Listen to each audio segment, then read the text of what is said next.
Hello dear students. इस वक्त मैं आपके साथ डिस्कस करने जा रहा हूं मैनेज्ड फ्लोट सिस्टम, या जिसको हम मैनेजेबल फ्लोट सिस्टम या डर्टी फ्लोटिंग भी कहते हैं। ये फिक्स एक्सचेंज रेट रिजीम का पार्ट है, जहां पर गवर्नमेंट एक्सचेंज रेट को बिल्कुल फिक्स नहीं कर रही, एक जगह पैग नहीं कर रही, बल्कि पार्शली फ्लोटिंग पर छोड़ रही है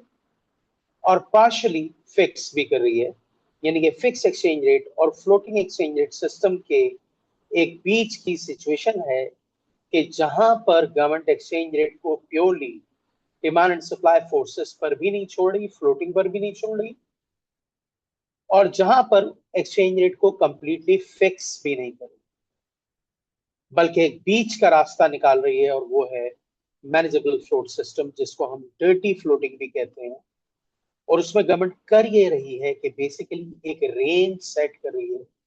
एक बैंड सेट कर रही है कि उस रेंज या उस बैंड के अंदर अगर एक्सचेंज रेट फ्लक्चुएट करेगा तो गवर्नमेंट इंटरवीन नहीं करेगी। लेकिन अगर उस बैंड से ऊपर या बैंड से नीचे या अपर लिमिट से ऊपर या अपर लोअर लिमिट से नीचे एक्सचेंज रेट जाएगा तो गवर्नमेंट उसी तरह इंटरवीन करके, सेंट्रल बैंक उसी तरह इंटरवीन करके फॉरेन करेंसी को बाय एंड सेल करके अपनी करेंसी की सप्लाई को मैनिपुलेट करेगी और एक्सचेंज रेट को विद इन द बैंड लेके आएगी। डायग्राम से समझते हैं कि क्या हो रहा है।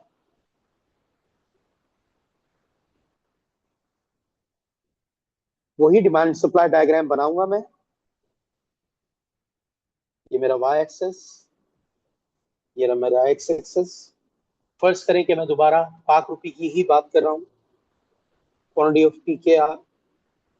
0 और ये उसका एक्सचेंज रेट, ये डिमांड, ये सप्लाई।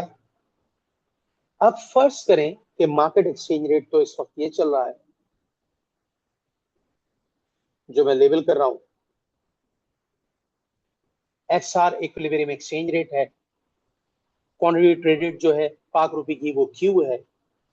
अब फर्स्ट करें कि गवर्नमेंट ने ये upper limit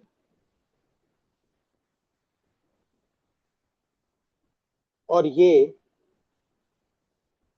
lower limit set कर रखी है। ठीक है, ये हमारी लोअर लिमिट है। गवर्नमेंट को इतराज नहीं है कि अगर इस अपर लिमिट और लोअर लिमिट के दरमियान एक्सचेंज रेट फ्लक्चुएट करे, लेकिन अगर इस अपर लिमिट या लोअर लिमिट यानी कि इस बैंड से बिलो या बियॉन्ड जाती है तो गवर्नमेंट इंटरवीन करेगी। मिसाल के तौर पर फर्स्ट करें पाक रुपए की डिमांड बढ़ गई और एज अ रिजल्ट पाक रुपए का डिमांड कर्व राइटवर्ड शिफ्ट हुआ और डी से D1 पर चला गया, जिसकी वजह से एक्सचेंज रेट XR से XR1 पर आ गया और क्वांटिटी ट्रेडेड Q से Q1 पर आ गया। अब डिमांड फॉर पाकिस्तानी एक्सपोर्ट्स बढ़ने की वजह से, फॉर एग्जांपल, पाकिस्तानी करेंसी की डिमांड बढ़ी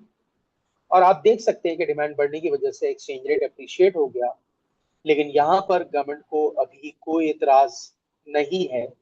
क्योंकि exchange rate with in the band fluctuate कर रहा है,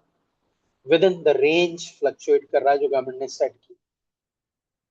लेकिन फर्ज करें कि पाकिस्तान की एक्सपोर्ट्स इतनी ज्यादा बढ़ जाए कि पाकिस्तान की डिमांड फॉर करेंसी इतनी ज्यादा बढ़ जाए कि अब जो डिमांड कर्व अपवर्ड शिफ्ट कर रहा है D2,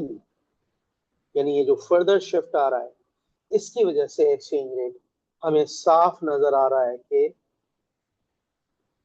बियॉन्ड द बैंड चला गया, XR2 पर चला गया और क्वांटिटी ट्रेडेड आ गई Q। आप देख सकते हैं कि मैं ये बता रहा हूं कि एक्सपोर्ट्स की डिमांड बढ़ी तो करेंसी की डिमांड और बढ़ी, और अब के इतनी ज्यादा बढ़ी कि वो एक्सचेंज रेट को अपर लिमिट से बियॉन्ड ले गई। अब ये वो जगह है जहां गवर्नमेंट इंटरवीन करेगी, क्योंकि जो गवर्नमेंट ने अपर लिमिट सेट की थी एक्सचेंज रेट उससे भी ऊपर चला गया, और गवर्नमेंट वही करेगी। फॉरेक्स बाय करेगी, यानी कि फॉरेन करेंसी बाय करेगी, ठीक है, जिसका मतलब है कि सेल लोकल, लोकल करेंसी बेचेगी। लोकल करेंसी बेचने की वजह से, पाक रुपी बेचने की वजह से जो पाक रुपी का सप्लाई कर्व है for example right word shift होके S1 पर आ गया, और जब राइट वर्ड शिफ्ट होके S1 पे आया तो मैं देख सकता हूं कि S1 और D2 अब यहां इंटरसेक्ट कर रहे हैं XR3 पर, Q3 पर, और आप देख सकते हैं कि एक्सचेंज रेट 3 जो है वो विद इन द बैंड वापस आ गया, एक्सचेंज रेट पाक रुपी का। और गवर्नमेंट यही करना चाहती है कि जब तक with in the band fluctuate कर रहा है गवर्नमेंट कुछ नहीं करेगी, लेकिन जैसे ही बियॉन्ड द बैंड जाएगी गवर्नमेंट, आप देख सकते हैं कि डिमांड बढ़ रही थी पाक रुपी की, जिसकी वजह से एक्सचेंज रेट ऊपर चला गया था XR2 पर, लेकिन गवर्नमेंट ने लोकल करेंसी सेल की मार्केट में, एज ए रिजल्ट सप्लाई बढ़ गई, और सप्लाई बढ़ने की वजह से आप देख सकते हैं कि एक्सचेंज रेट वापस विद इन द बैंड आ गया, ठीक है। सारी बात है, डायग्राम थोड़ी गंदी होगी आपको समझाने के लिए, आई होप के बात समझ में आ रही है। तो यहां आपने देखा कि जब एक्सचेंज रेट डिमांड बढ़ने की वजह से बियॉन्ड द बैंड चला गया तो गवर्नमेंट उसको किस तरह विद इन द बैंड लेके आई। मिसाल के तौर पर एक और केस देख लेते हैं, अब सप्लाई के रेफरेंस से देख लेते हैं। अगेन हमारा वाई एक्सेस, एक्स एक्सेस ये quantity of PKR, x axis पे ये 0, ये उसका एक्सचेंज रेट, ये हमारा नॉर्मल डिमांड कर्व, ये हमारा नॉर्मल सप्लाई कर्व, ये हमारा एक्सचेंज रेट था। लेट सपोज गवर्नमेंट ने बैंड सेट कर दिया यहां पर, अपर लिमिट और लोअर लिमिट, ये अपर लिमिट आ गई, ये लोअर लिमिट आ गई, राइट। अब फर्ज करें कि हमारी इंपोर्ट्स बढ़े, अब जारी बात है कि इंपोर्ट्स बढ़ने से पाक रुपी की सप्लाई बढ़ेगी, क्योंकि इंपोर्ट खरीदने के लिए आप पाक रुपी दे रहे होंगे, जिसका नतीजा ये निकलेगा कि पाक रुपी का सप्लाई कर्व राइटवर्ड शिफ्ट करेगा, S1 पर आ जाएगा, जिसकी वजह से एक्सचेंज रेट XR1 पर आ जाएगा, ठीक है। अब आप देख सकते हैं कि ये विद इन द बैंड है, इसलिए गवर्नमेंट इंटरफेयर नहीं करेगी, फ्लोटिंग पर ही छोड़ेगी, क्योंकि floating with in the band होगी। लेकिन फर्ज करें कि पाकिस्तान की इंपोर्ट्स इतनी ज्यादा बढ़ती है और पाकिस्तान करेंसी का सप्लाई कर्व इतना ज्यादा राइटवर्ड शिफ्ट होता है कि S2 पर आ जाए,